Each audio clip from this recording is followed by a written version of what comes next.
I'm Pooja Makhija, and today we're going to be speaking about the topic we all love most. How should I lose weight?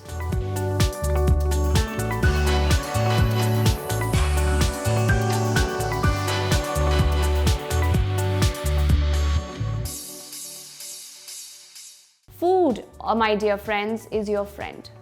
The minute you make food your enemy, people like me will boss over you for the rest of your life. So if you want to lose weight, make friends with your food. Food doesn't make us fat. Wrong food makes you fat. No amount of carbs make you gain weight. There is no one fit-all diet for everyone, and there is no one diet that is better than the other. The only diet that works for you is the one you can make your lifestyle.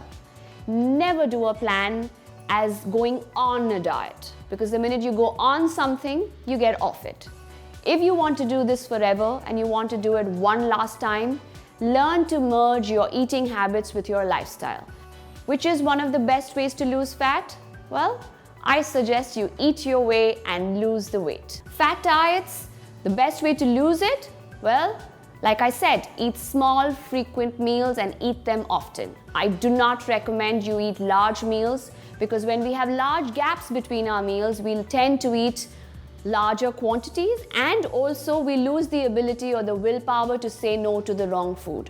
When your blood sugar levels are low, you are more likely to give in to wrong foods, and you are more likely to give in to larger quantities of food. Forget you, even if I haven't eaten for 6 hours, I'm not going to crave an apple or a tomato. I would want to eat an apple pie, because your body needs a rush in terms of sugar, salt and calories. So you're not going to pick up healthy food if you keep very large gaps. So please remember, willpower comes when your stomach is full.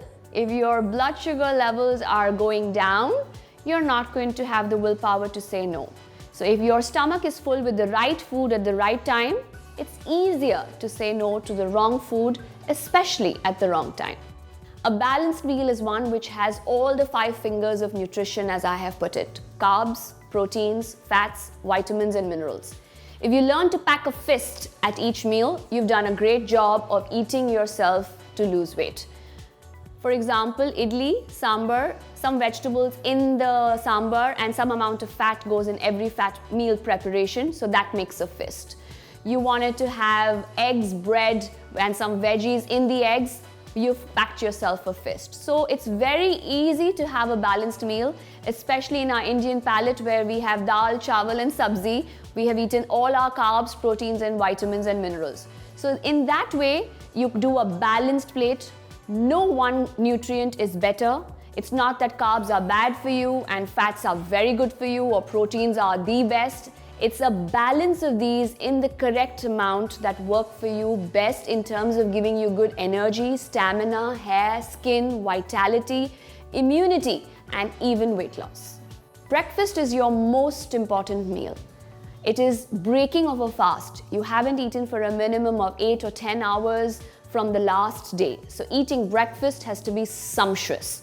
Please eat a good balanced breakfast. Like I explained, if you can pack a fist in terms of eating a breakfast, you've done your body a great good deed, because then it has the ability to perform every chore throughout the day with good energy levels, good stamina, good mood, lesser irritability, crankiness.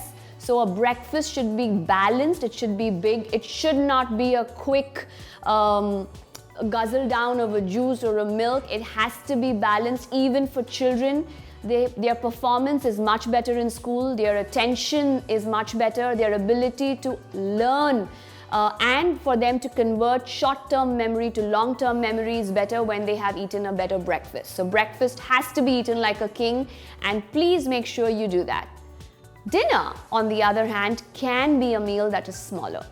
Not because the sun is up or down, okay? It makes no difference about sunset and sunrise. It has everything to do with your activity levels.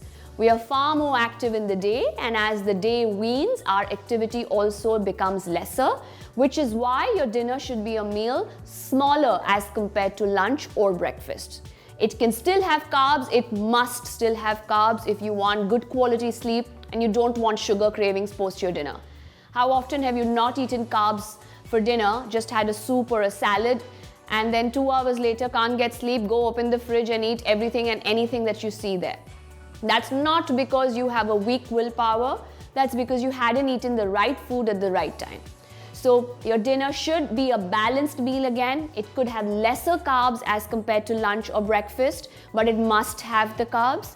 And the smaller your dinner, the better it is, because your sleep hours from dinner to bedtime are far shorter than your waking hours from lunch to bedtime, which is why your dinner should be a smaller meal and your lunch a larger one.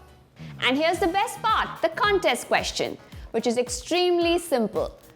What does healthy eating mean to you? Simple, isn't it? Tell me in the comment section below, and your best answer is going to be able to win an online consult with me on my web portal and app nourishgenie.com.